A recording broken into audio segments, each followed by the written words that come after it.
ભગવાન સ્વામિનારાયણ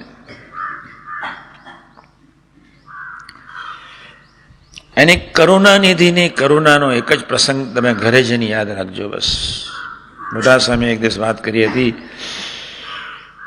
મોટા સ્વામી એ વાતને સમજાયો કે ન સમજાય મને તો ખબર નથી, પણ જે દિવસે મેં આ વાત સાંભળી ત્યાંનો 72 કલાક સૂઈ શક્યો નથી. ગઢડાની ધરતી પર ભગવાન સ્વામિનારાયણ મંદિરના પાયા ખોદાવે. પાયા ખોદેલા ત્યાં તો પથરાની જમીન એટલે થોડા રોડ પર પથરા પડ્યા હોય. કોઈ ડોશી બિચારી જતી છે મારા જેવી ચશ્માવાળી, એ પથરા જોડે અથડાઈ. અથડે ને ડોશીનું મશીન ફાટ્યું ને એને ચોપડી ગરમ થઈ, પથરો ઊંચક્યો આક્રોશભેરા ભાવથી, લે ભગવણિયા તારો પથરો તારી પાસે, એમ કરીને પેલા પાયામાં પથરો નાખ્યો. લે પુણ્ય કર્યું, હેતથી નાખ્યો, મહિમાથી ઊંચક્યો. હાશ મહારાજ એમ લાવું હું સેવા કરું. ગરમીથી અને ભગવાન સ્વામિનારાયણ તે વખતે જ્યારે શરૂઆતમાં ગઢડાની ધરતી પર રહ્યા 28 વર્ષ, અને ત્યાં સુધી 20 વર્ષ સુધી ગઢડાની ધરતીની આજુબાજુ ભયંકર વિરોધ હતો. મારા બેટાએ બાપડો ભૂસાદ્યો છે, આ રૂપારી છોકરીઓને લઈને ફર્યા કરે છે, પેલી હિંચકો નાખે છે, પેલી રસોઈ બનાવે છે, એંજુડા ફરતી હોય છે. 20 વર્ષ સુધી વિરોધ હતો. છેલ્લા 8 વર્ષમાં પ્રભુત્વ દેખાડ્યું. 20 વર્ષ તે પથરો નાખ્યો. એની કરુણાનિધિની કરુણાનો વાત કરું છું. ન જોયો સ્વભાવ, ન જોઈ પ્રકૃતિ, ન જોયા એના કરોડોજનના સંસ્કારો, ન જોયો એની કાતિલ ક્રોધ, ન જોયો એની ઉપેક્ષા, ન જોયો એનો અભાવ, અને છતાંય તેડવા ગયા. તો શું તમને બીપી વધારે? તેડવા ગયા એના આત્માને. કોઈ ખૂણામાં બેસીને વિચાર કરો, થોડુંક વિચારને પામો, થોડાક વિચારને પામો. કરુણા નિધિની કરુણામાં સ્નાન કરીને સાધના માત્ર પૂરી થઈ જાય. કરોડ વિષયનું દુઃખ મને આવો, તમારું કરોડ માં ભગવાન સ્વામિનારાયણ વ્યક્તિ નથી પાડી.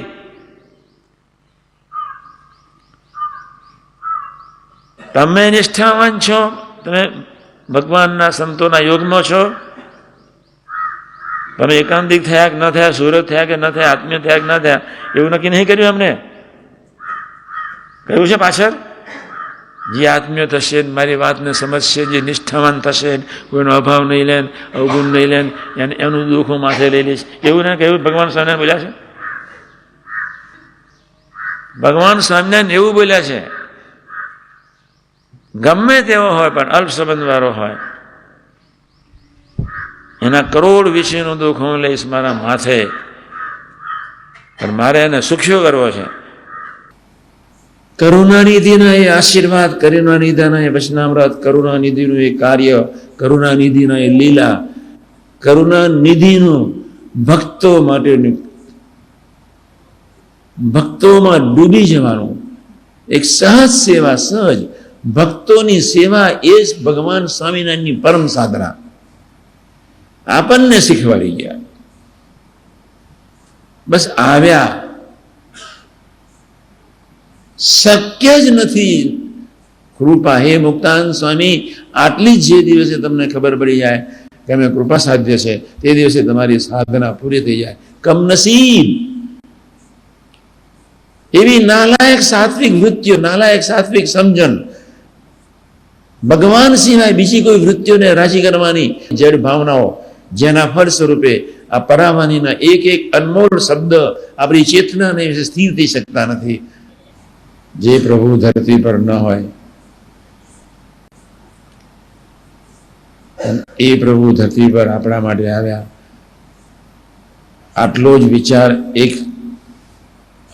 વિચાર 24 કલાકમાં 5-10 મિનિટ સ્થિર કરીએ તો તમારી ઇન્દ્રિયો બીજે જવાને અસમર્થ થઈ શકે. બીજી વાત હવે સાંભળી લેજો.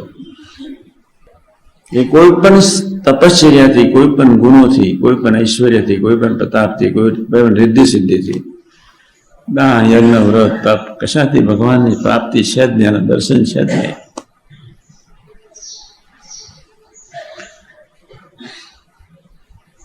કોઈ પણ ગુણ, કોઈ પણ સમજણ, કોઈ પણ શક્તિ, કોઈ પણ બુદ્ધિ, કોઈ પણ તમારી સ્વસારા, તમારામાં સારા ગુણો હોય,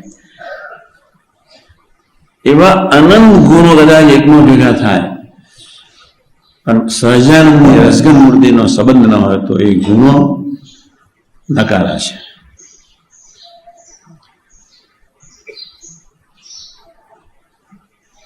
એ ગુણોની કોઈ કિંમત નથી. ફરી વાત કરું છું,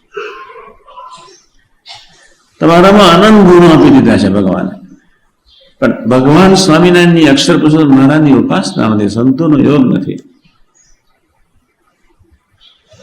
એ બધા જ ગુણો બંધન રૂપ છે, નકારા છે, અનંત જન્મો લેવડાવશે.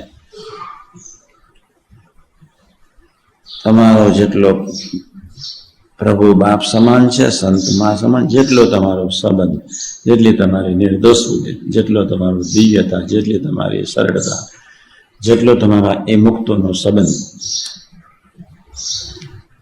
મૂળ પુરુષ ભલે અનંત બ્રહ્માંડોને ઉભો કરે, પણ થાથા થાપડી કરનાર, ગટર સાફ કરનાર, મંદિરનો એક સામાન્યમાં સામાન્ય વ્યક્તિ પણ મૂળ પુરુષ કરતા શ્રેષ્ઠ છે. એ મહિમા આપણા જીવમાં ક્યારે દ્રઢ થશે? આજે એમનો આરતી થાય ને ત્યારે પ્રાર્થના કરીશું. આરસની મૂર્તિઓ નહીં માનતા, પંચમહાભૂતની મૂર્તિઓ નહીં માનતા, ભયંકર પાપ લાગશે. તમે કોઈ દિવસ સંબંધ નહીં બાંધી શકો.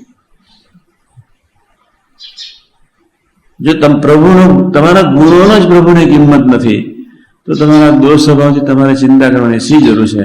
આપણે બધાએ સંકલ્પ કરવાનો છે, મારે અનંત દોષો છે, પણ મારે નિરંતર એક ડગલું આગળ, એક ફૂટ આગળ વધવું છે. તમારામાંથી 99.9 આગળ વધવામાં કોઈને ખબર જ નથી. કઈક રામનવમી આવશે ને જશે, શું કરીશું આપણે? ખૂબ સજા કરે છે. તમારી મિનિટની, એક સેકન્ડની કિંમત નથી, આંકી શકાય એવી નથી. અબજો ડાયમંડ તો બી એક સેકન્ડની કિંમત આંકી શકાય એમ નથી. અબજો સોનાના મંદિર તો બી એક સેકન્ડની કિંમત આંકી શકાય એમ નથી. આ સંબંધ ક્યાંથી? જેનો તમને ભાન નથી. વૃત્તિને આધીન, સમજણને આધીન, કોઈ ગુણને આધીન, કોઈ શક્તિને આધીન, કોઈ ડાપણને આધીન, કોઈ ભોળપણને આધીન સંબંધ નિરંતર તોડ્યા જ કરતા હોઈએ છીએ. એ સનાતન માવતર છતાં એ ધરતી પર ના. તમે શું હિસાબમાં, તમારી હેસિયત કેટલી, તમારી વિસાત કેટલી, તમે બેક્ટેરિયા વાયરસીસ કરતા બી એની આગળ હાવ જીરો છો. એક રૂવાડામાં લાખ બેક્ટેરિયા છે. એમાં તો અક્ષરના રૂવાડે અનંત બ્રહ્માંડ ઉડે છે. એક રૂવાડામાં લાખ. આપણી શું હેસિયત, આપણી શું કક્ષા, તમે કોણ? અને ત્યાં એવી મારે જીવન દેખાડી દીધું. ગરજો બન્યા, ગરીબ બન્યા ને ગુલામ બન્યા. એને દિમાગમાં ખ્યાલ નથી. હજુ કેટલાય પ્રકારની રય અંદર બેસી ગઈ છે. હઠ, માન, ઈર્ષાના અનંત પ્રકારના પ્રભાવો છે. દોડ, દમ, દેખાવ, પ્રદર્શનના અનંત પ્રકારના, અપેક્ષા અને જય સ્વામી નારાયણ, આપણને ભોળપણના, પોતાની રીતના જીવવાના, હેવાના અનંત પ્રકારના બધા પાસો અંદર પડ્યા જ છે. હું સાચો, બસ મારી રીતનું જ હોવું જોઈએ. આ પુરુષોએ સંકલ્પ ઉઠ્યો છે એમને કોઈ દિવસ મારી રીતનું હોવું જોઈએ. બીજાને માન આપીને પૃથ્વી પરથી વયા ગયા, બધાનું પુલ લઈને વયા ગયા. એ ભાન જ ના રહ્યો. આપણે તો નિરંતર નપાસ, દર્શનમાં નપાસ, સ્પર્શમાં નપાસ, પ્રથમ 18 ને 16 નિરંતર નપાસ. બાકી તો સદભાવ તો નિર્વાસનિક થઈ જાય. અને એ ભગવાન સ્વામિનારાયણને હું સર્વોપરી એટલે કહું છું. ભગવાન સ્વામિનારાયણે સંકલ્પ કરી નાખ્યો, મારા સ્વરૂપનું વિજ્ઞાન સૌને થાવ. લે, ગધેડાને થાવ, ઘોડાને થાવ, ભેંસને થાવ, આખલાને થાવ, બધા સૌને થાવ. એક જ માર્ગ છે ભૂલકોનો. બસ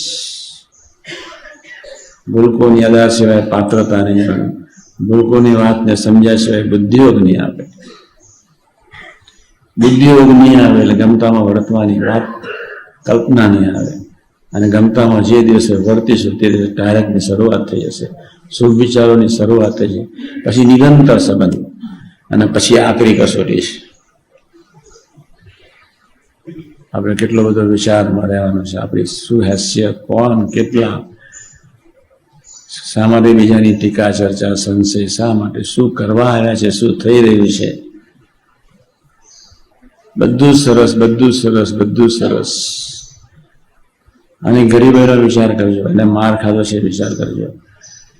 1,00,000 જેટલા યોગીમાની આજુબાજુ હતા, બધા સદગુરુનું સેવન અને ભગવાનની બુદ્ધિ, એક વિજ્ઞાન સ્વામી એકલાનું નહીં, બધાનું સેવન ને સેવા ભગવાનની બુદ્ધિથી કરી. આપણે 5ની કરી નાખો, બસ 5 જ. યોગી મહારાજ જેટલી તાકાત ન હોઈ શકે, હું માનું છું.